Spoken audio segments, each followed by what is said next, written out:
Sufis venerate Muhammad as perfection. But in doing so, they actually mean all prophets, including Moses, Musa, Abraham, Ibrahim, and Jesus, Isa, and all others.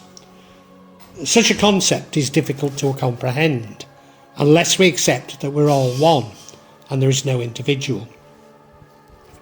Now, a subscriber of mine, Waji Hassan, asked me, "Brother, please make a video on Marifat and its stages, how to achieve it. Thank you." Now, I've already issued a vlog on the 4 dolls, which does just this, and on Zuhd, which focuses on an important stage in achieving Marifa.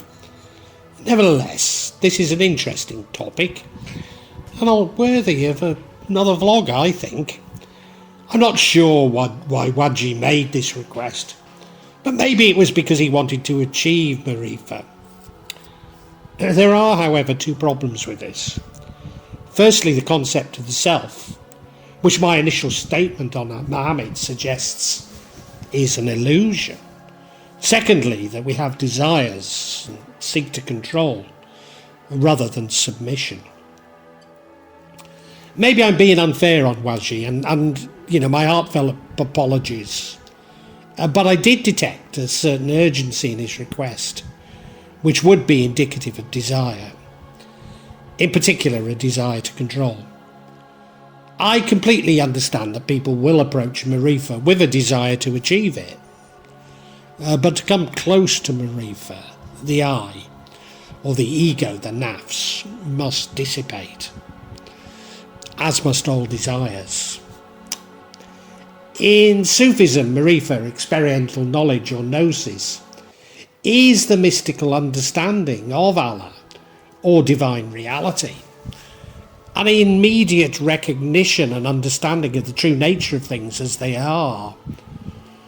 Marifa encompasses a deep understanding of the ultimate truth, which is essentially Allah, and extends to the comprehension of all things in their connection to Allah. Sufi mystics attain Marifa by embarking on a spiritual journey, typically consisting of various stages, referred to as stations, Maqām, and states. It's normal to begin the journey under the guidance of a Sufi sheikh. But even Sufism, Islam, and religious authority become completely meaningless as one approaches Marifa. All the constructs of man removed from the truth of Allah. Indeed, everything we understand as real is a mirror image of the truth, maybe even designed to make our quest towards Marifa harder. Because their realm is in dunya, that is below the moon, and thus shaped by the temporal. But time and space have no meaning in Allah's cosmos. Indeed, if you believe evil to exist, then this is the source of evil. However, if, like me, you only see what is without good and evil, then it's a source of man's misunderstanding and removal from Allah. But of course, this is the source of sin also.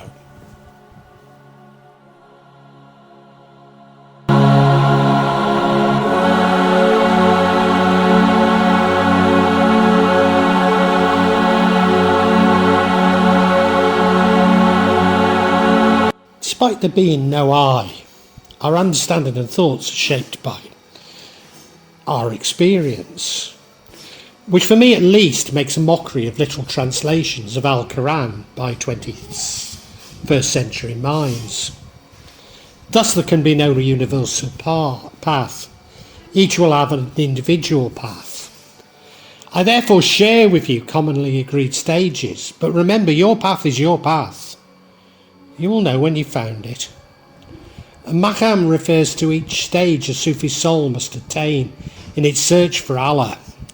The stations are derived from the most routine considerations a Sufi must deal with on a day-to-day basis, and essentially an embodiment of both mystical knowledge and Islamic law or Sharia.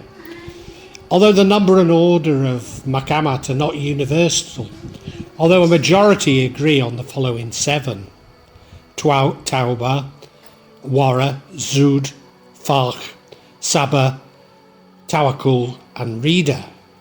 Sufis believe these stations are the grounds of spiritual life, and that they are viewed as a mode through which most elemental aspects of daily life begin to play a vital role in our overall attainment of a closeness with Allah. Many Sufis call this attainment a oneness with Allah, but I shun from this, as we can never truly know Allah, nor can we create without him.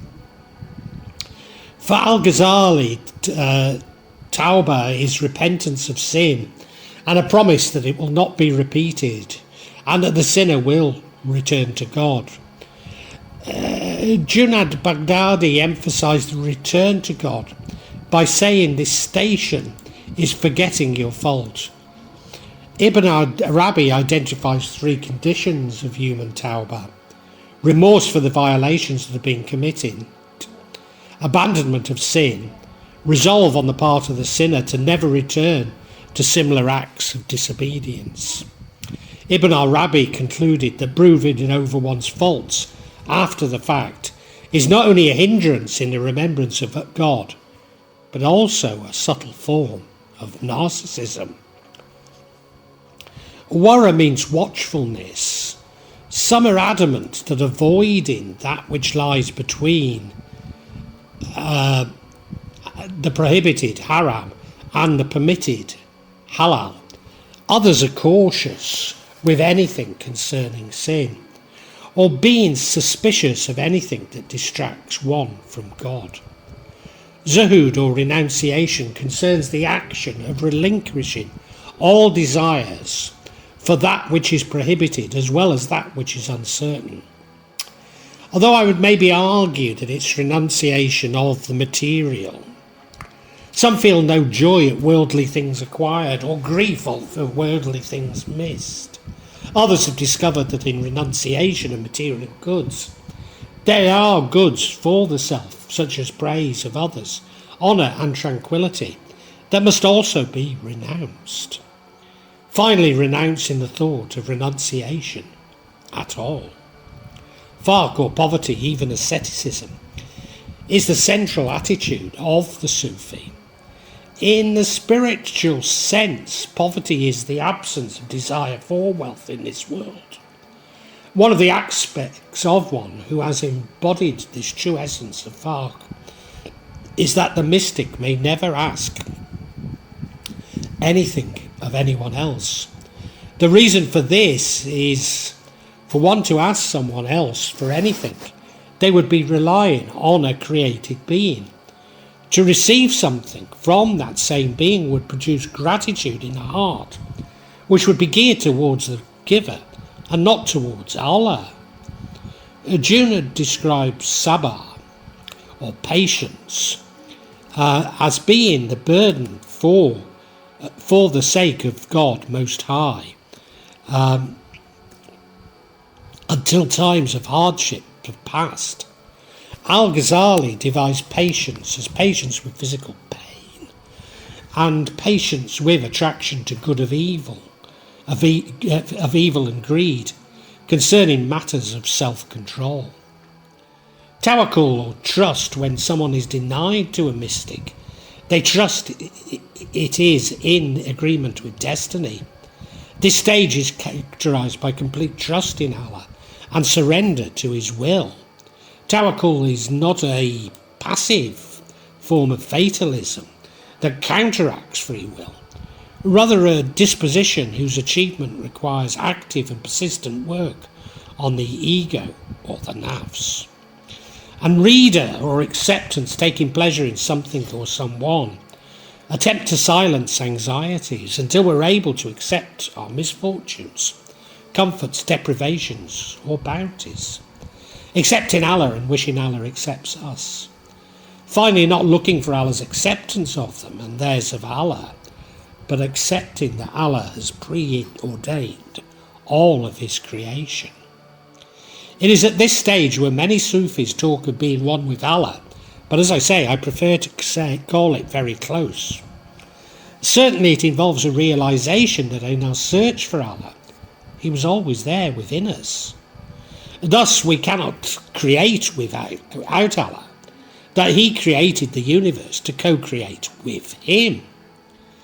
And it is in this act of co-creation which I see as defining Marifa. If you don't halt and you travel on, you'll see with every step what you have not been seeing, and you'll come to know what you didn't know, and God's bounty to you is ever magnificent. And that was actually Al-Quran 4:113.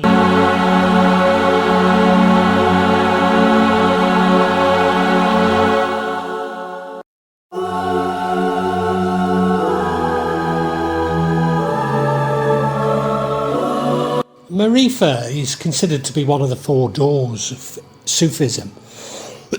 These being Sharia, the legal path; Tariqa, the methodicio-esoteric path; Haqiqa, the mystical truth, verity; and Marifa, the mystical knowledge and awareness, mysticism. A common metaphor to explain the meaning of Marifa involves pearl gathering.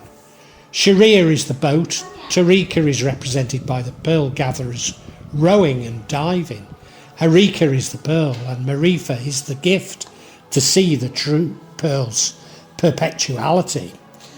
Each door can be divided into 10 stations, these being Sharia, to believe, learn knowledge, to worship, to earn only what sustenance is permitted, halal, by its creator in a way that is permissible, abstaining from that which one's creator has forbidden, haram, to perform marriages, to marry oneself, to abstain from sexual relations during inappropriate times, to be a member of the community following the tradition of the Prophet Muhammad, to be compassionate, to dress simply and to consume simple foods, to enjoy that which is right and to abstain from that which is wrong. Tariqa, taking the hand of the Sufi sheikh and repenting, willfully becoming a disciple murid of the Sufi sheikh, keeping one's clothes, hair, beard both clean and in order, struggling against the desires of one's flesh, serving others, being in a state between excessive fear and hope, taking lessons from and providing guidance to others, distributing God's bounties to others, reaching a state of intense love and high level of enthusiasm, seeing his inner essence as poor, Haqiqa, becoming earth, not scorning the 72 nations of humanity, being as merciful and compassionate as possible, not seeing anyone's faults, to be in agreement with the principles of singleness, uniqueness, oneness of God, Tawhid, speaking the secrets of truth with others, following the specific spiritual path, secret, beseeching God, witnessing God's manifestation in creation. Marifa, proper morals, fear, abstinence, patience and frugality, feeling embarrassment, generosity, knowledge, intense poverty. Marifa, knowing oneself. There's a key, an opening, and something opened. Ibn al-Arabi. In the 9th century, these four doors were mapped onto stations at the heart, debatably by Al-Hakim al-Trimidi. These are useful as the aim is to suppress the eagle or nafs, which is located in the stomach. When passions are not kept in check through spiritual disciplines, they escape from the self and enter into the breast, filling it with smoke. Each of these four stations of the heart is associated with one of the four spiritual stages of the Sufi path. Thus, the breast is the light of Islam, with it corresponding to the first stage, that of the Muslim. It is also the repository for the kind of knowledge, ilm, required for the practice of Islam, such knowledge of Al-Quran, the prophetic traditions and religious law, Sharia, The heart proper and light of faith corresponds to the believer, the mu'min. This is the interior knowledge of reality, al-hikiyah, which can only be granted to one by God. It cannot be learned from books or from a teacher, as can the type of knowledge associated with the breasts. The inner heart, the light of gnosis to the Gnostic. It is associated with the vision, the ruqya of reality. The intellect and light of unification to the highest stage, that of the unifier, is the basis of these three outer spheres and is the recipient of God's grace and bounty.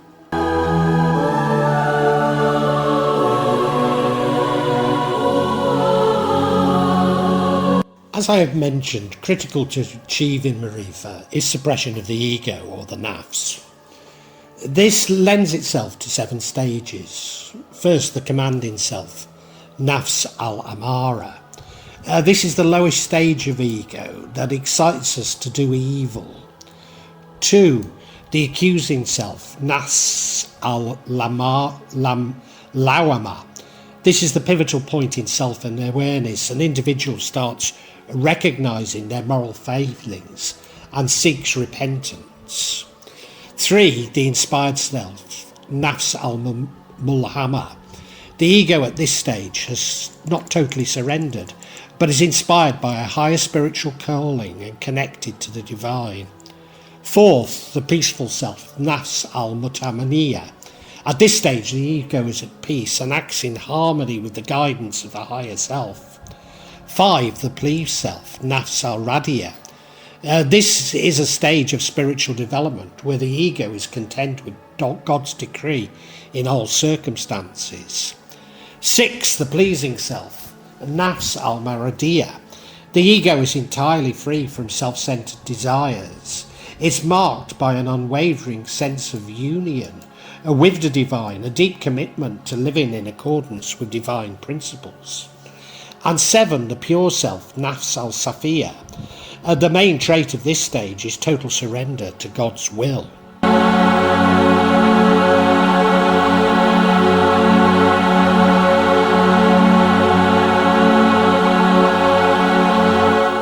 There is debate whether Hakia or Marifa are the final stage.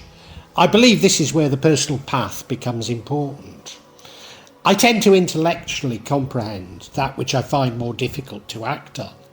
Thus, for me, Marifa follows Hakika, but I suspect for many it would be the obverse.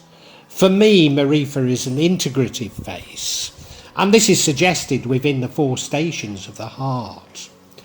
In part, my position reflects me having taken some shortcuts in the Sharia and Tariqa stages. Partially because I've renounced materialism, I'm unable to access a Sufi order or sheikh to guide me. I live up a remote mountain without even a motorcycle, and I'm able to hold an intelligent conversation in the local language. But my own path has been shaped by my reaction to Salafis focusing on Sharia. I cannot countenance that a Muslim is defined by jurisprudence, but by divine love. Indeed, I have concluded that Salafism is designed to prevent believers reaching Marifa. But even my contempt for Salafis is indicative of failings on my path to Marifa. Thus, I still sometimes do commit what other Muslims call haram. Well, in fact, I do. I don't attempt to justify it, nor hide my sins, as this would be a greater sin. My path has been shaped by my experience of being a victim of narcissistic abuse and black magic. Thus, I have focused far more on the mystical, meaning the Harika. That Harika comes readily to me. But to do so, one has to accept non-dualism, something that many 21st century Muslims will struggle with. Nevertheless, one does have to accept non-dualism, because in order to find Allah within, that is at the centre of non-dualism. And maybe these shortcuts will come back to haunt me. Indeed, maybe these are preventing me from truly realising Marifa. But then again, they feel like they've been sent to me to help find my path. Remember, this journey is about suppressing the ego, or the nafs. My experience has been that with each step forward, the ego or nafs attempts to reassert itself. Indeed, it could be argued that my rejection of jurisprudence and formal Sufi orders is an example of my ego coming to the fore. After all, if I was truly submitting to Allah, these would not be an issue. Could this be indicative that I'm stuck on the inspired self? And maybe I'm being too intellectual. After all, I do overthink, anticipating further judgment from Salafis. As co-creation is surely indicative of achievement and Marifa, and I'm all too aware of how this is being gifted to me. Hesitantly at first, even testing my ego and readiness. But the signs are all there. My own path opened up when I could love myself and thus Allah. But to love oneself, one has to know oneself, and again, thus Allah. For He is within us all. And as I say, that is the meaning of non-dualism. For me, this came by reuniting the self, exploring my Freudian shadow. And if this involves me having a beer on a Friday night in Jakarta, then I'm happy to do so and accept the rebuke of Salafis.